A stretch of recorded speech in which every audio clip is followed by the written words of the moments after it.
Shut up and sit down.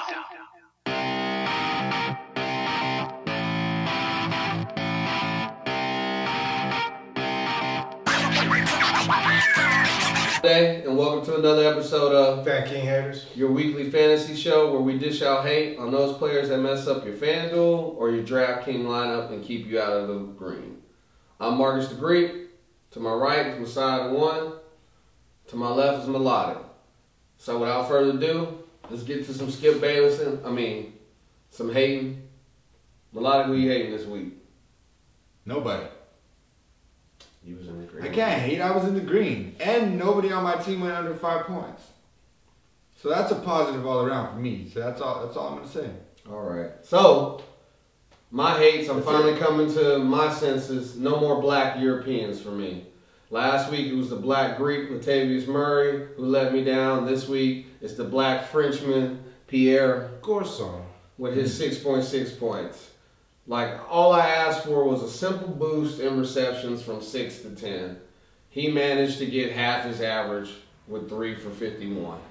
So, I'm done with you, Pierre. My other hate goes to Jordan Matthews. This kid came into the season with a lot of fantasy hype, And if you can't live up to the hype against a Rob Ryan defense, I don't think you ever will. So, Jordan, I'm done with you. Josh Huff came in. He ain't caught more than 2 passes all season. Got 4 passes, 76 yards, and a TD. But I'm done with you, Jordan. We're going to have a moment of silence. You're officially off the Marcus the Greek lineup. Messiah, who you hating on this week? I'm hating on Russell Wilson's girlfriend, Cece. Straight to the woman. Because, I think she could have produced 1.2 points that Charles Clay got me this week. So Charles Clay, maybe it was a soft week. I'm not sure, But other than that, Rick Fox of football.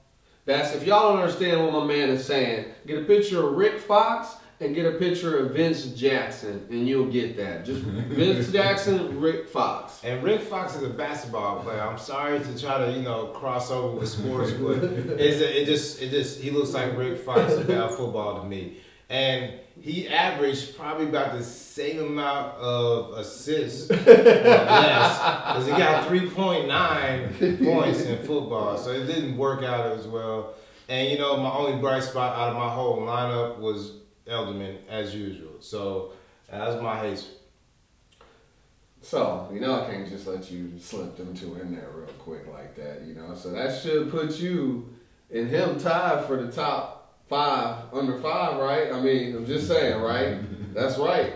You know what? That is true. He's going to be always winning because he has 0 points. You can't beat that unless you go negative. Hey, don't put that in the universe, bro. Okay, I take that back.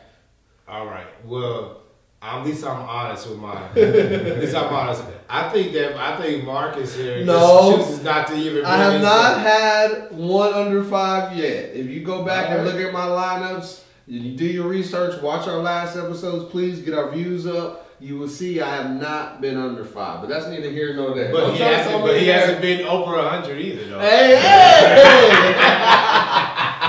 Okay, anyway, Melodic, who you rolling with this week, dog? Marcus Mariota for my quarterback. Tennessee. Taking the Tennessee Titans. Okay. He's at home against Miami. Miami's looking bad right now. Team is in shambles. I don't think they'll be back for another couple weeks. Okay. I agree with that. That's not a bad pick. I got Le'Veon Bell. Can't go wrong. And the backup West for Kansas City. One of the 2 backups is going to do work. Nobody knows yet which one it's going to be. But I'm taking this one. That's your chance you're taking. And that's the chance I'm taking. It's a gamble, like I said last week. Let's see what happens. For my receivers, I got Eric Decker.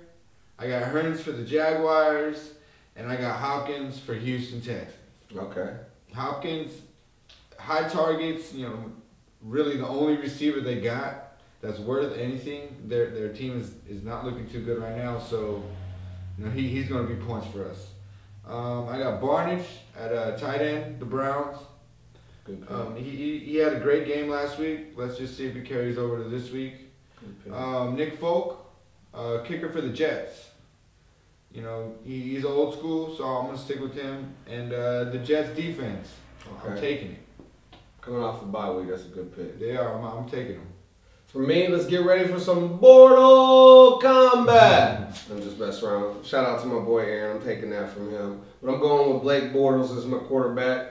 With my two Allens, either Allen Hurns or Allen Robinson, he's putting in work with both of them, going against a questionable secondary, so I'm rolling out with Blake Bortles. For my running back, I'm going with Justin Forsett. Justin Forsett is finally doing what any running back in a Mark Trestman system is supposed to do. If you don't know who Mark Trestman is, see Matt Forte. One thing I'm going to tell you about Forsett, you could have helped me get in the money, but for whatever reason, when it came to overtime, you was getting your hamstring massage or something. But I'm not hating. I just want to throw that out there because I watched you. Yeah. I watched you. And you know, he put up 121 yards rushing, 4 receptions for 49 yards and a receiving TD, so I'm going to roll with him. My other running back, I'm going to go with Dion Lewis. You always got to root for a dude who was cut. Usually, my fantasy rule is you don't mess with a Patriot running back, but he seems to be their feature back right now, so I'm going to run with Dion. For my receivers, my first receiver, I went with Baby Mama Drummer himself. I like the dude. He's a former Bronco. I'm rolling with Brandon Marshall. I think he's a target monster. I think Washington ain't going to be able to slow him down, so I'm running out there with Brandon Marshall. For my other receiver, I'm going with... Oh, I know who you got. You went with D-Hop, right? Yeah. Oh, that's right. That's right. Also went with the Baylor Bear. The Baylor Bear himself. The Tennessee Baylor Bear. How could I forget this dude? This dude acted a fool in the press conference last weekend. I think since he acted like a fool, been a baby, with this generations, it seems like they feed their babies when they start crying. So I think he's going to have a big game. For my tight end, I also jumped on the bandwagon or the barn wagon, whatever you want to call it. I'm also going with Gary Barnidge. I think you can throw on a Denver defense, especially to the tight end. So that's my tight end, Gary Barnidge. For my kicker, I went with Santos. They're going to have all kind of trouble. I think they're going to be able to still move the ball, but I don't think they're going to put the ball in the end zone. They're going to kick some field goals. I'm 50-50 on that. 50-50? Yeah, he didn't do good for me last time I picked him. They're out Jamal He Charles. was shook They're up. out Jamal Charles though, so that's you. If you don't get no production out your backfield, you might not even get into the red zone. That's true. That's true. Well, hopefully he can kick some long field goals. Because you can't depend on just Macklin. That's true. That's and true. Alex Smith, because it ain't gonna happen. No, Can't forget about Kelsey. And well, you do, but lately, the week before, 27 points. I'll take that risk. Yeah, that's true. That's true. That chance. If we're talking about gambling 50-50, I'm leaning towards Santos. And Santos come through for you, boy. And then for my defense, I went with the Bengals defense, with the Bill situation being what it is. Like, E.J. Manuel was a backup for a reason. Them boys couldn't run the ball last week. Their leading rusher is now out with an MCL strain or sprain or whatever. So I'm running with the Bengals. The Bengals seem to be legit this year, and they've always had a good defense. So I'm running with the Bengals. Messiah, thank you for the help on that lineup. Oh, it's not a problem. Who you running with? Man, I'm running with the general. I'm going with the general. Since I've been paying attention to football, I haven't seen Peyton Manning have a back-to-back horrible game. He didn't even throw a touchdown last week. That's right. So 2 picks, right? Yeah, two picks. He had 2 picks, but he didn't have anything. So, and that was all Charles Woodson, you know, and all has to go out to Charles Woodson. Oh man, he's still doing his man. thing. Running backs, I went with Le'Veon Bell. I am a fan, so I don't see why you even have to say anything more besides the boy runs hard. Even if you're not a fan, you're a fan of the kid because he plays the position correctly and he's very smooth with it. My other running back is D.D. Lewis. Y'all call him Dion, but the kid comes from Pittsburgh. He was Shady McCoy's backup. He came in, replaced Shady McCoy at Pittsburgh after Shady left. And he's got into the league. The Eagles didn't know what to do with him. But, you know, Belichick's found his new Vereen. Yeah. I think that he's going to be a pivotal part of the offense. But Garrett Blunt is actually getting the heavy carries. But when it comes down to the 2-minute drill, at the end of halves, DD's going to be in the game. And in the passing game, you could take a chance. He might get in the end zone at the end of every half. I agree with that. Receiver-wise, I went with my money. He's been in my lineup every week. I went with Elderman. Why not? Hey man, you can't not pick him. You know, I'm trying to get more consistent. Try to be all over the map and try to keep my core players that are getting points. Elderman and D-Hop are two players that alternate through my lineups. Even with Houston's quarterback situation looking like the Texas State Fair. Right. As long as you look at it as teams that are playing from behind, you have a good chance to get a lot of garbage points, and that's what D-Hop is doing. Yeah. But I went with Elderman. I also went with Brandon Marshall, the boy from Central Florida.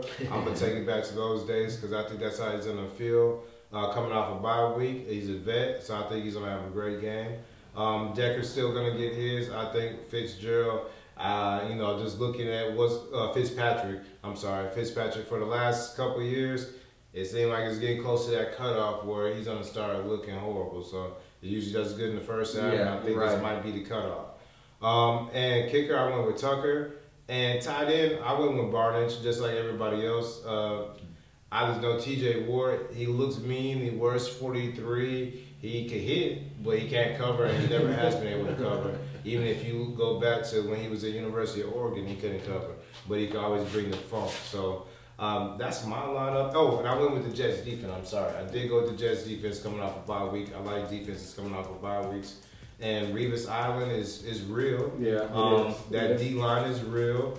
And this defense is blitzing from every different angle, and I think Kirk Cousins has a problem. Yeah, I agree with you. Like Washington, you didn't give RG3 a chance, but that's another show. So again, thank you for pressing play.